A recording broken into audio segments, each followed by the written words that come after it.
नमस्कार साथियों, आप सभी का स्वागत है आपके अपने यूट्यूब चैनल पढ़ाई की पोथी में। साथियों, उम्मीद करती हूँ कि आप सभी स्वस्थ होंगे, मस्त होंगे, बेहतर होंगे और निरंतर अपनी तैयारी के माध्यम से सफलता का मार्ग प्रशस्त कर रहे होंगे। तो चलिए, संविधान की श्रृंखला में आज हम मोस्ट इम्पॉर्टेंट क्वेश्चंस को डिस्कस करेंगे। इसके साथ साथ हम संविधान के सभी महत्वपूर्ण अनुच्छेद को एक बार में कवर करेंगे। तो सबसे पहले हम वन लाइनर के माध्यम से कुछ इंपॉर्टेंट क्वेश्चन को करते हैं, जिसमें पहला प्रश्न है, संविधान के किस भाग में संविधान संशोधन प्रक्रिया का वर्णन किया गया है। तो संविधान के भाग 20 में संविधान संशोधन प्रक्रिया का वर्णन किया गया है। संविधान के भाग 20 में संविधान संशोधन प्रक्रिया का वर्णन किया गया है और यह भाग 20 है। अगर अनुच्छेद आपसे पूछ लिया जाएगा तो अनुच्छेद 368 में संविधान संशोधन प्रक्रिया का वर्णन किया गया है। और यह संविधान संशोधन प्रक्रिया कहाँ से ली गई है? तो दक्षिण अफ्रीका से आपके संविधान संशोधन प्रक्रिया ली गई है। अगला देखेंगे, अब हम सभी जितने भी महत्वपूर्ण भाग हैं उनको एक बार देख लेते हैं। तो नागरिकता का वर्णन संविधान के किस भाग में किया गया है? तो नागरिकता संबंधी जो वर्णन है वह संविधान के भाग 2 में किया गया है। और यदि अनुच्छेद पूछ लिया जाए तो अनुच्छेद 5 से लेकर के अनुच्छेद 11 तक नागरिकता का वर्णन किया गया है। भारत में किस प्रकार की नागरिकता है? तो भारत में एकल नागरिकता का प्रावधान है। इसके साथ साथ याद रखेंगे कि बात की जाए मौलिक अधिकार की, तो मौलिक अधिकार का वर्णन भाग 3 में किया गया है। मौलिक अधिकार का वर्णन संविधान के भाग 3 में किया गया है। और यदि इसमें अनुच्छेद पूछा जाए तो मौलिक अधिकार आपके अनुच्छेद 12 से लेकर के 35 तक, अनुच्छेद 12 से लेकर के 35 तक मौलिक अधिकारों का वर्णन किया गया है और इन्हें संविधान का मैग्ना कार्टा के नाम से भी जाना जाता है। अगला देखेंगे, नीति निर्देशक तत्वों का वर्णन किस भाग में किया गया है? तो नीति निर्देशक जो तत्व हैं इनका वर्णन संविधान के भाग 4 में किया गया है। और यदि आपसे अनुच्छेद पूछे जाएं तो अनुच्छेद नंबर 36 से लेकर के 51 तक संविधान में नीति निर्देशक तत्वों का वर्णन किया गया है। तो एक बार फिर से रिकॉल करेंगे, संविधान संशोधन प्रक्रिया भाग 20 में है, नागरिकता भाग 2 में है और मौलिक अधिकार भाग 3 में है। वहीं नीति निर्देशक तत्व भाग 4 में वर्णित किए गए हैं। अगला देखेंगे, पंचायती राज व्यवस्था संविधान के किस भाग में वर्णित है? तो पंचायती राज व्यवस्था का वर्णन संविधान के भाग 9 में है। देखिए, भाग 9 में पंचायती राज व्यवस्था का वर्णन किया गया है। वहीं अगर आपसे अनुसूची पूछ ली जाए तो अनुसूची नंबर 11 है। बहुत ही इत्मीनान से समझेंगे कि 11वीं अनुसूची में पंचायती राज व्यवस्था का वर्णन किया गया है। और यदि संविधान में भाग पूछा जाएगा तो भाग 9 में पंचायती राज व्यवस्था का वर्णन किया गया है। अगला देखेंगे, जनगणना किस सूची का विषय है? तो जनगणना संघ सूची का विषय है। और जनसंख्या, तो जनसंख्या आपका समवर्ती सूची का विषय है। अगला प्रश्न देखेंगे, किस समिति को जुड़वा बहन के नाम से जाना जाता है? तो लोक लेखा समिति और प्राक्कलन समिति। ध्यान से समझेंगे, किस ऐसी समिति में कौन सी ऐसी समितियां हैं जिन्हें जुड़वा बहन के नाम से जाना जाता है? तो लोक लेखा समिति और प्राक्कलन समिति। अब यह लोक लेखा समिति में कितने आपके सदस्य होते हैं? कई बार प्रश्न पूछा जा चुका है। तो लोक लेखा समिति में कुल 22 सदस्य होते हैं, जिसमें से 15 लोकसभा के होते हैं और 7 सदस्य राज्यसभा के होते हैं।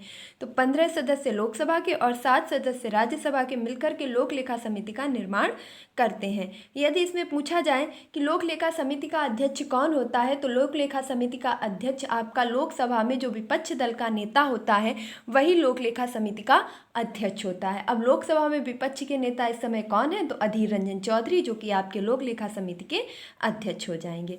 प्राक्कलन समिति में कुल 30 सदस्य होते हैं और ये 30 के 30 सदस्य आपके लोकसभा के सदस्य होते हैं। तो प्राक्कलन समिति में कुल 30 के 30 सदस्य लोकसभा से आते हैं, जबकि लोक लेखा समिति में 15 लोकसभा के और 7 राज्यसभा के होते हैं। अगला प्रश्न देखेंगे, राज्यसभा में वर्तमान में कुल कितनी सदस्य संख्या है? तो राज्यसभा में वर्तमान में कुल 250 सदस्य संख्या है, जिसमें जो निर्वाचन होता है वह वर्तमान में 245 सदस्यों को निर्वाचन किया गया है और जिसमें 12 सदस्य राष्ट्रपति के द्वारा मनोनीत किए जाते हैं। और राज्यसभा आपका कैसा सदन है? तो राज्यसभा एक स्थायी सदन है और इसका वर्णन संविधान के अनुच्छेद नंबर 81 में किया गया है। अगला प्रश्न देखेंगे, अब हम लोकसभा की बात कर लेते हैं। तो लोकसभा में आपके कुल 552 सदस्य निर्वाचित हो सकते हैं, जिसमें वर्तमान में कितने हैं, तो वर्तमान में 545 सदस्य हैं। यहीं पर अगर बात की जाए कि लोकसभा में राष्ट्रपति के द्वारा कितने सदस्य मनोनीत किए जाते हैं, तो वर्तमान में इस प्रणाली को समाप्त कर दिया गया है 104वां संविधान संशोधन करने के बाद। अब लोकसभा में राष्ट्रपति के द्वारा कोई भी सदस्य मनोनीत नहीं किया जाता है। इसके साथ साथ आप याद रखेंगे कि लोकसभा में जो उत्तर प्रदेश का सदस्य संख्या है वह कुल 80 है और राज्यसभा में सदस्य संख्या 31 है।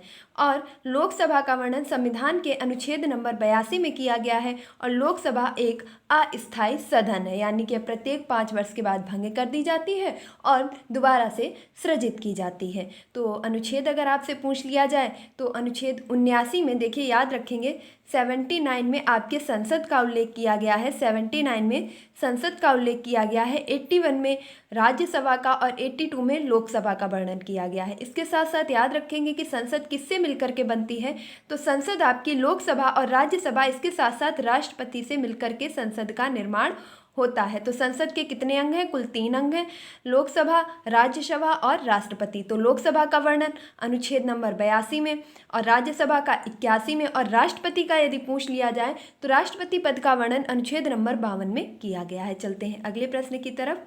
निर्वाचन आयोग का वर्णन संविधान के किस अनुच्छेद में है, तो निर्वाचन आयोग का वर्णन संविधान के अनुच्छेद नंबर 324 में किया गया है। और इसकी स्थापना कब हुई थी, तो निर्वाचन आयोग की स्थापना 25 जनवरी 1950 को हुई थी। प्रथम निर्वाचन आयुक्त कौन थे, तो सबसे पहले जो निर्वाचन आयुक्त बने थे वह थे आपके सुकुमार सेन। कई बार पूछा जा चुका है, यदि वर्तमान में पूछ लिया जाए तो वर्तमान में है राजीव कुमार।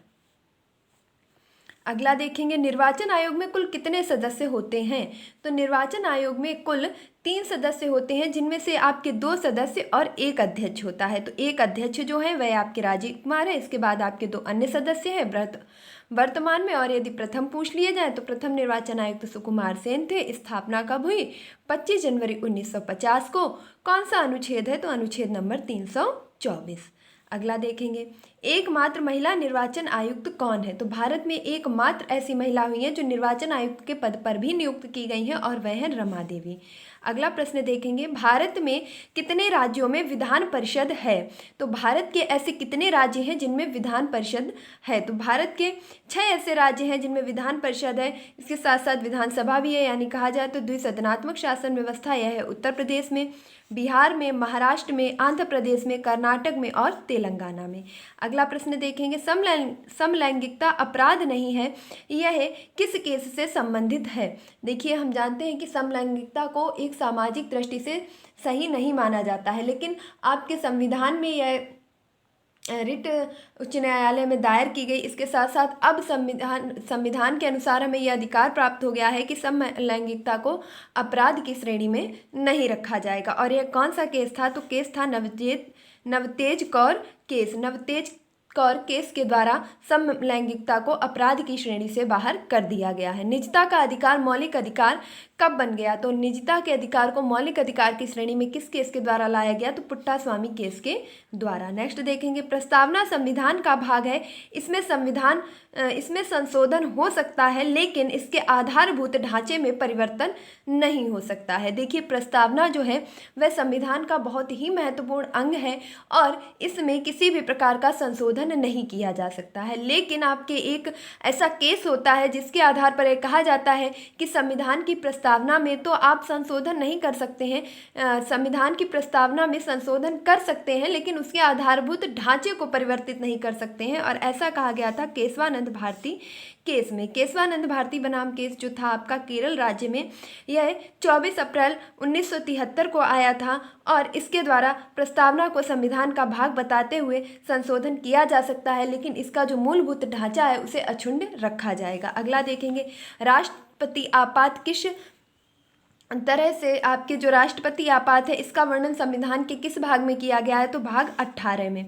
अब राष्ट्रपति आपात 3 प्रकार से लगता है, जैसे सबसे पहले आपका राष्ट्रीय आपात 352 में, जब आपकी किसी भी प्रकार से समस्याएं आ जाती हैं, बाह्य युद्ध आ जाता है, इत्यादि चीज़ें हो जाती हैं, तब आपके बाह्य आक्रमण की स्थिति में राष्ट्रीय आपात लगाया जाता है अनुच्छेद 352 के अंतर्गत। और राष्ट्रपति शासन तब लगाया जाता है जब हमारा संवैधानिक तंत्र विफल हो जाता है, जब हमें ऐसा लगता है कि किसी राज्य में या किसी क्षेत्र विशेष में वहाँ पर संविधान की अनुरूप कार्यप्रणाली नहीं चल रही है, कानून नहीं चल रहा है, तब वहाँ पर राष्ट्रपति शासन लगाया जाता है। और यह लगाया जाता है अनुच्छेद 356 के अनुसार। अब तक भारत में कितनी बार लग चुका है? तो कुल 3 बार लग चुका है।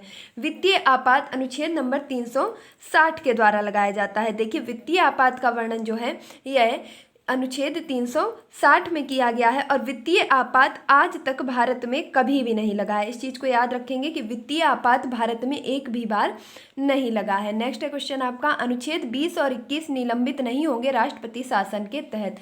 मीन्स आपसे प्रश्न यहाँ से निकलेगा कि संविधान के ऐसे कौन से अनुच्छेद हैं या ऐसे कौन से हमारे मौलिक अधिकार हैं जिनको संविधान के मौलिक अधिकार होने के साथ साथ जब राष्ट्रीय आपात आपका लग जाता है तो हमारे जितने भी मौलिक अधिकार हैं उनको निलंबित कर दिया जाता है, यानी कि वे स्वतः ही निलंबित हो जाते हैं। लेकिन आपके 2 ऐसे मौलिक अधिकार हैं जो कभी भी और किसी भी स्थिति में निलंबित नहीं होते हैं, वह हैं 20 और 21। 20 यानी कि गिरफ्तारी के प्रति निषेध, और 21 यानी कि आपके जीवन जीने का अधिकार। तो ये 2 आपके ऐसे संविधान में अनुच्छेद हैं, यानी कि अधिकार हैं, मौलिक अधिकार हैं, जो कभी भी कह सकते हैं कि निलंबित नहीं किए जाते हैं।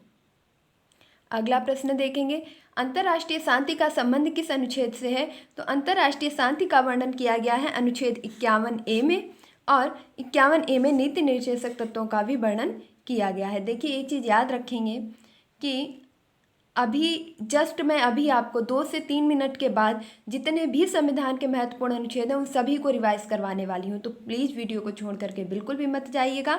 यह वीडियो आपके लिए बहुत ही ज़्यादा इंपॉर्टेंट होने वाला है। तो अनुच्छेद 51 में आपके नीति निर्देशक तत्वों का वर्णन किया गया है, जबकि 51 का यानी कि 51A में आपके मौलिक कर्तव्यों का वर्णन किया गया है।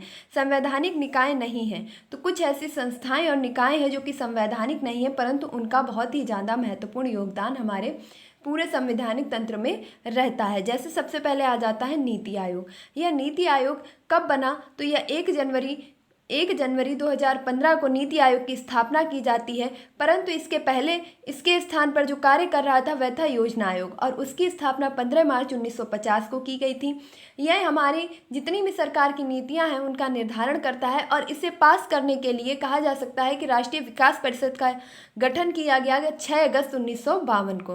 तो जितनी भी योजनाएं बनती हैं वह कौन बनाता है? नीति आयोग, और उनका अनुमोदन कौन करता है? तो राष्ट्रीय विकास परिषद।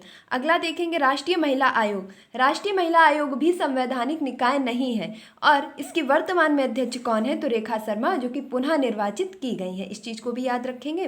राष्ट्रीय मानवाधिकार आयोग, यह भी हमारा संवैधानिक निकाय नहीं है, और इसकी स्थापना 1993 में की गई थी। वर्तमान में कौन अध्यक्ष हैं? तो अरुण कुमार मिश्रा। राष्ट्रीय अल्पसंख्यक आयोग, यह भी संवैधानिक निकाय नहीं है। तो एक बार में आप रिकॉल करेंगे कि ऐसे कौन कौन से निकाय हैं जो कि संवैधानिक नहीं है? तो नीति आयोग, राष्ट्रीय महिला आयोग, मानवाधिकार आयोग और अल्पसंख्यक आयोग। भारतीय प्रेस का मुक्तिदाता किसे कहा जाता है? तो भारतीय प्रेस का मुक्तिदाता कहा जाता है चार्ल्स मैडकॉफ को। चार्ल्स मैडकॉफ को भारतीय प्रेस का मुक्तिदाता कहा जाता है। सती प्रथा का अंत किसने किया था? तो सती प्रथा का अंत करने से संबंधित हैं आपके विलियम बेंटिंक। स्थानीय स्वशासन का जनक किसे कहा जाता है? लॉर्ड रिपन को। लॉर्ड रिपन को स्थानीय स्वशासन का जनक कहा जाता है, और रिपन के शासनकाल में ही 1881 में आपके नियमित जनगणना की गई थी। 1872 में प्रथम जनगणना की गई थी लॉर्ड मेयो के शासनकाल में। कितने मौलिक अधिकार केवल भारत के नागरिकों को प्राप्त हैं? तो हमारे संविधान में, क्योंकि मैंने बहुत बार अपनी क्लासेस में इस चीज़ को डिस्कस किया है कि भारत के संविधान की सबसे बड़ी महत्वपूर्ण विशेषता क्या है, तो यह अंशतः कठोर है और अंशतः लचीला है। यानी कि यहाँ पर ज़रूरत पड़ने पर कठोर से कठोर नियम भी हैं, और यदि ज़रूरत पड़े तो उनमें किसी भी प्रकार का बदलाव भी किया जा सकता है। कितने मौलिक अधिकार ऐसे हैं जो केवल भारतीयों को प्राप्त है? चूँकि हमारा जो संविधान है वह लचीला है, इसलिए कुछ ऐसे अनुच्छेद और कुछ ऐसे अधिकार हैं जो सिर्फ भारतीयों को ही नहीं बल्कि विदेशियों को भी प्राप्त हैं। परंतु उनमें से कुछ ऐसे अधिकार हैं जो सिर्फ और सिर्फ भारतीयों को प्राप्त हैं, जिनमें विदेशियों का कोई भी अधिकार नहीं है। तो वह हैं आपके कुल ऐसे 5 अधिकार। तो कुल 5 मौलिक अधिकार केवल और केवल भारतीयों को प्राप्त हैं। उसमें सबसे पहले आपका अनुच्छेद नंबर 15 यानी कि धर्म, जाति, लिंग आदि के क्षेत्र में समानता का वर्णन। अनुच्छेद 16 लोक नियोजन के क्षेत्र में समानता, यानी कि आप किसी भी सरकारी जॉब में अगर अप्लाई करते हैं तो आप सभी लोगों को समानता का अधिकार दिया जाएगा, लेकिन ऐसा विदेशियों के लिए संभव नहीं है। विदेशियों से मतलब है यहाँ पर जिनकी नागरिकता भारत की नहीं है। अगला देखेंगे अनुच्छेद 19 यानी कि बोलने की स्वतंत्रता। इसके अंतर्गत 6 प्रकार की स्वतंत्रताएं दी गई हैं, जैसे कहीं पर भी निवास करने की स्वतंत्रता, घूमने की स्वतंत्रता, बिना हथियारों के संघ बनाने की स्वतंत्रता, इसके साथ साथ भाषण करने की और सम्मेलन करने की स्वतंत्रता। तो ये स्वतंत्रताएं सिर्फ भारतीय नागरिकों को प्राप्त है, ना कि विदेशी नागरिकों की। कोई भी व्यक्ति आकर के यहाँ पर भारत की नागरिकता ना होते हुए भी किसी भी प्रकार का संघ बनाएगा या कहीं पर भी घूम सकता है, तो इसके लिए उसे क्या करना पड़ेगा, भारत सरकार से परमिशन लेनी पड़ेगी। अनुच्छेद 29 आपके धार्मिक स्वतंत्रता से संबंधित है और अनुच्छेद 30 आपका यह भी धार्मिक स्वतंत्रता से ही संबंधित है। अगला देखेंगे भूदान आंदोलन के प्रणेता कौन है। तो भूदान आंदोलन के प्रणेता हैं विनोबा भावे, और यह जो महात्मा गांधी जी के द्वारा व्यक्तिगत सत्याग्रह चलाया गया था उसमें सबसे पहले प्रथम व्यक्तिगत सत्याग्रही भी कौन थे, तो विनोबा भावे। अगला देखेंगे किसी भी सदन में कम से कम कितने सत्र होना अनिवार्य है। तो आपका चाहे लोकसभा हो चाहे राज्यसभा हो, इसके साथ साथ चाहे आप राज्यों में आ जाएं तो चाहे विधानसभा हो या विधान परिषद हो, आपका कोई भी सदन हो उसमें कम से कम 2 सत्र होना अनिवार्य है। कोई भी आपके सभा है उसमें लोकसभा हो राज्यसभा हो कोई भी सदन हो उसमें कम से कम 2 सत्रों का आयोजित होना अनिवार्य है, और इसमें अधिकतम कितना अंतराल हो सकता है, तो 6 माह का। नेक्स्ट देखेंगे सदन कार्यवाही हेतु गणपूर्ति संख्या कितनी है। तो अगर किसी भी सदन की कार्यवाही शुरू करनी है और मान लीजिए कि वहाँ पर सदस्य संख्या कम आई हुई है, तो कम से कम कितनी सदस्य संख्या हो जो वहाँ पर अपने कार्यवाही को शुरू किया जा सके, सदन की कार्यवाही चालू की जा सके।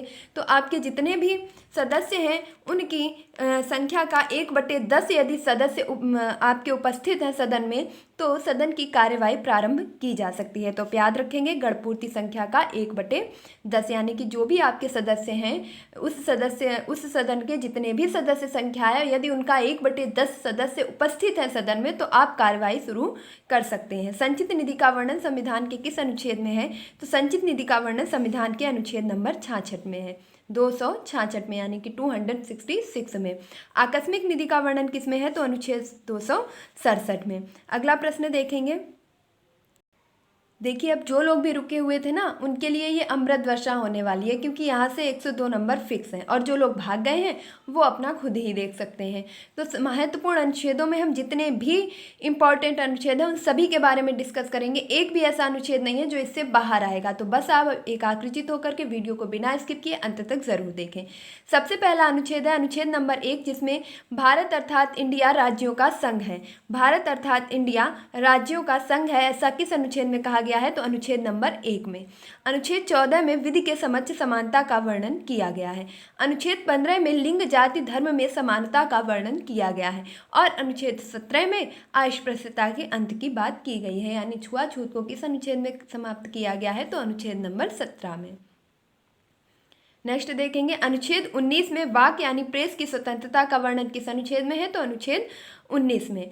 अनुच्छेद 21 में प्राण एवं दैहिक स्वतंत्रता का वर्णन किया गया है। अनुच्छेद 21 में प्राण एवं दैहिक स्वतंत्रता का वर्णन किया गया है, और अनुच्छेद 21A में 6 से 14 वर्ष के बच्चों को निःशुल्क एवं अनिवार्य शिक्षा का प्रावधान किया गया है। अनुच्छेद 21A जो कि आपका 86वां संविधान संशोधन 2002 के द्वारा जोड़ा गया, इसमें 6 से 14 वर्ष के बच्चों को निःशुल्क एवं अनिवार्य शिक्षा प्रदान करने का कार्यक्रम बताया गया है। अनुच्छेद 24 का संबंध है 14 वर्ष से कम आयु के बच्चों को कारखाने आदि में कार्य पर प्रतिबंध, यानी कि कोई भी बच्चा यदि 14 वर्ष से कम है तो वह किसी भी तरीके का कार्य नहीं करेगा, जैसे कि आपके बोझा उठाना, कारखानों में कार्य करना। तो इस तरीके के कोई भी कार्य आपके 14 वर्ष से कम आयु के बच्चे नहीं करेंगे। यह अनुच्छेद 24 में वर्णित है।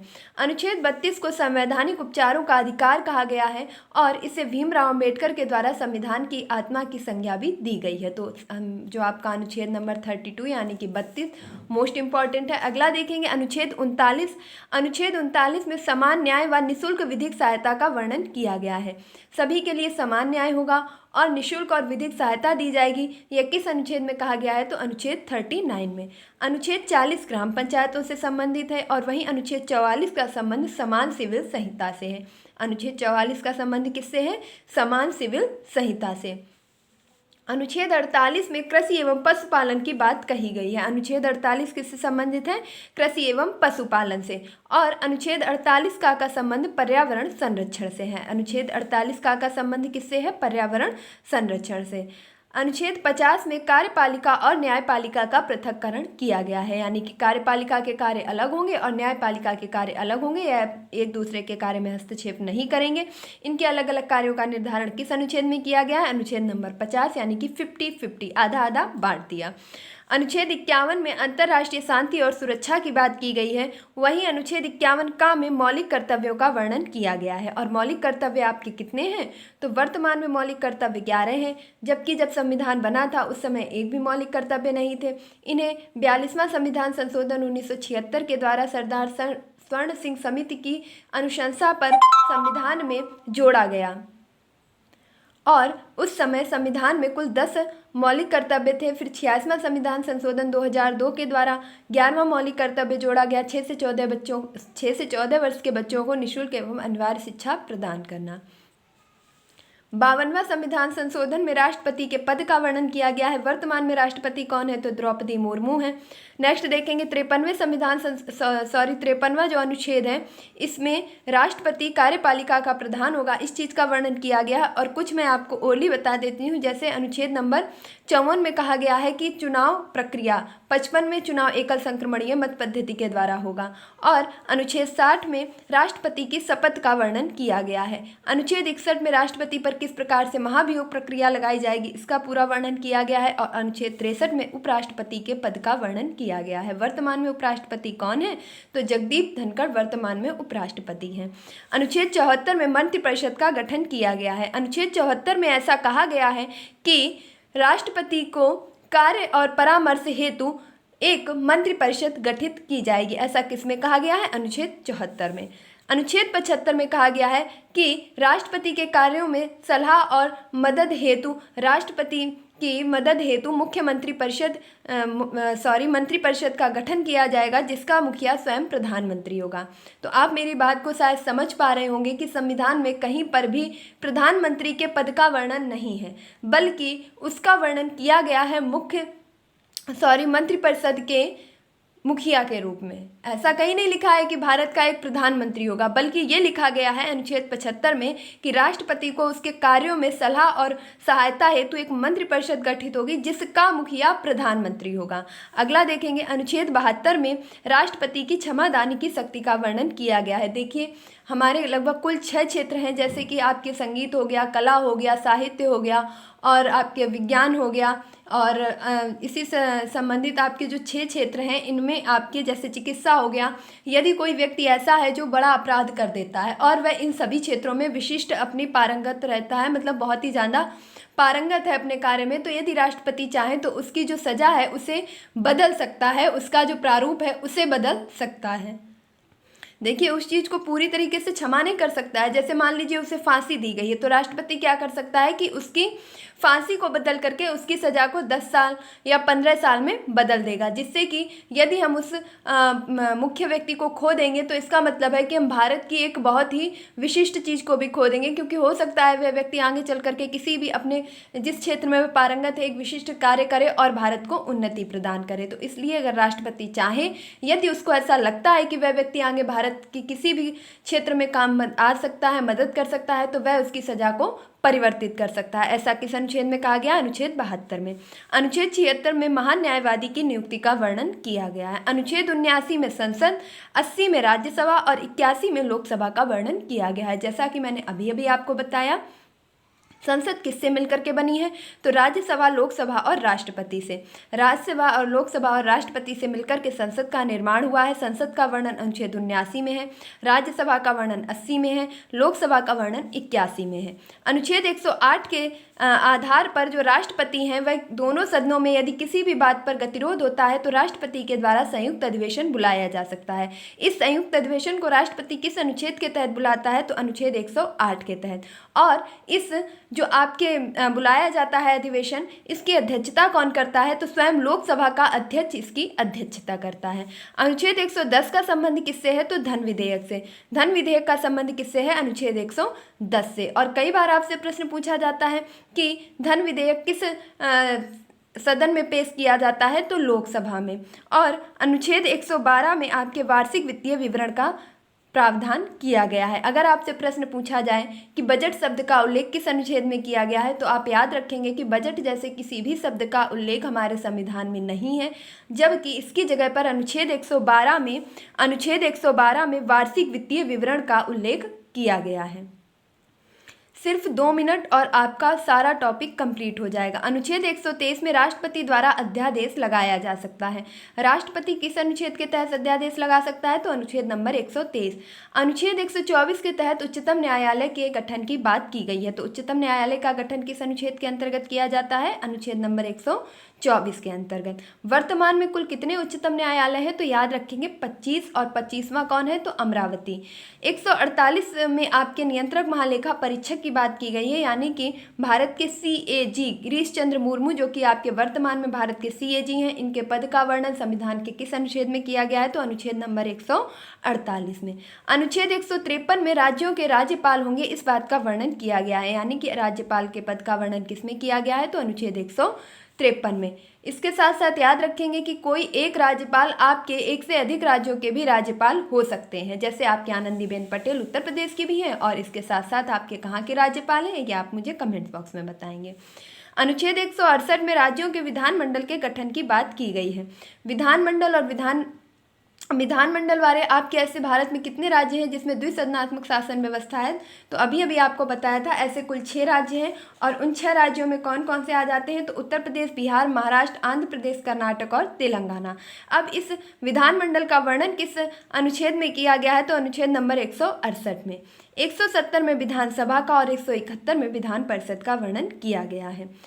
अनुच्छेद 213 के द्वारा राज्यपाल अध्यादेश जारी कर सकता है, यानी कि अनुच्छेद नंबर 113 के द्वारा राज्यपाल अध्यादेश लगा सकता है। अनुच्छेद 243A में ग्राम सभा का वर्णन किया गया है, और 243B में ग्राम पंचायतों के गठन का प्रावधान है। अनुच्छेद 243K में पंचायतों के लिए निर्वाचन की बात की गई है, और अनुच्छेद 243Q में नगर पालिकाओं का गठन निर्धारित किया गया है। अनुच्छेद 300 का में संपत्ति एक विधिक अधिकार है, इसका वर्णन किया गया है। तो अब आप पूछेंगे कि संपत्ति विधिक अधिकार है, तो इसके पहले कैसा अधिकार था? तो संपत्ति हमारा एक मौलिक अधिकार हुआ करता था। चूंकि वर्तमान में आपके मौलिक अधिकार 6 हैं, इसके पूर्व आपके मौलिक अधिकार 7 हुआ करते थे, जिसमें आपके संपत्ति के अधिकार को भी शामिल किया गया था, जिसे 44वां संविधान संशोधन 1978 के द्वारा हटा करके अनुच्छेद नंबर 300 का में जोड़ दिया गया एक विधिक अधिकार के रूप में। अनुच्छेद 324 के तहत निर्वाचन आयोग का वर्णन किया गया है, और इसकी स्थापना अभी अभी मैंने आपको बताया था कब की गई थी। तो इसकी स्थापना की गई थी 25 जनवरी 1950 को, जिसके पहले अध्यक्ष थे सुकुमार सेन, और वर्तमान में कौन है? तो राजीव कुमार। अनुच्छेद 338 में अनुसूचित जाति का प्रावधान है, और 338A में अनुसूचित जनजाति का। अनुच्छेद 338B में पिछड़ा वर्ग यानी कि OBC की बात की गई है। देखिए, अगर आपको यहाँ पर थोड़ा सा भी पढ़ने में दिक्कत हो रही है तो आप आसानी से याद रख सकते हैं। अनुच्छेद 338 में ST, 338A में SC, 338B में OBC। नेक्स्ट देखेंगे अनुच्छेद 352 का संबंध किससे है? तो अनुच्छेद 352 में राष्ट्रपति आपात की बात की गई है, और अनुच्छेद 356 में राष्ट्रपति शासन जब संवैधानिक तंत्र विफल हो जाएगा 3 बार लगाया जा चुका है। 360 में वित्तीय आपात की बात की जाती है, जो कि भारत में एक भी बार नहीं लगा है। अनुच्छेद 351 में हिंदी भाषा के विकास हेतु निर्देश दिए गए हैं, और 368 में संविधान संशोधन प्रक्रिया का वर्णन किया गया है। संविधान संशोधन प्रक्रिया का वर्णन संविधान के किस अनुच्छेद में किया गया है? 368 में। किस भाग में किया गया है? तो भाग 20 में किया गया है। किस देश से ली गई है? तो दक्षिण अफ्रीका से। और अनुच्छेद 280 में वित्त आयोग का वर्णन किया गया है। वित्त आयोग का वर्णन किस अनुच्छेद में किया गया है? अनुच्छेद 280 में। वर्तमान में वित्त आयोग के अध्यक्ष कौन है? तो NK सिंह यानी कि नंद किशोर सिंह। प्रथम कौन थे? तो केशी नियोगी। इसके साथ याद रखेंगे कि जो आपके निर्वाचन की आयु है यह 21 से 18 घटा करके किस संविधान संशोधन के द्वारा की गई, तो 61वां संविधान संशोधन 1989 के द्वारा। तो यह थे आपके महत्वपूर्ण अनुच्छेद। उम्मीद करती हूँ कि आपको यह वीडियो ज़रूर अच्छा लगा होगा, अपनी परीक्षा की दृष्टि से हेल्पफुल लगा होगा, और जितनी स्पीड में हो सकता था मैंने पूरी कोशिश की और आपको महत्वपूर्ण टॉपिक्स को रिवाइज करवाया। तो उम्मीद करती हूँ कि आपने अभी तक अगर नए हैं तो पढ़ाई की पोथी को ज़रूर सब्सक्राइब कर लिया होगा। और अगर आपको यह वीडियो थोड़ा सा भी अच्छा लगा है, मेहनत थोड़ी सी भी अच्छी लगी है, तो प्लीज़ इस वीडियो को लाइक ज़रूर कीजिएगा। आपका एक लाइक मेरा काफ़ी हौसला बढ़ाता है और नेक्स्ट वीडियो लाने के लिए इंस्पायर करता है। अगर आप चैनल पर नए हैं तो प्लीज़ पढ़ाई की पोथी को ज़रूर सब्सक्राइब कीजिएगा और इस चैनल को आगे बढ़ाने में मेरी मदद कीजिएगा। मुझे आपकी मदद की बहुत ही ज़्यादा ज़रूरत है। उम्मीद करती हूँ कि आपने अभी तक चैनल को जरूर सब्सक्राइब कर लिया होगा। मिलते हैं नेक्स्ट वीडियो में, तब तक के लिए खुश रहिए, मस्त रहिए, पढ़ाई में निरंतरता बनाए रखिए, अपने माता पिता गुरुजनों का सम्मान कीजिए। धन्यवाद।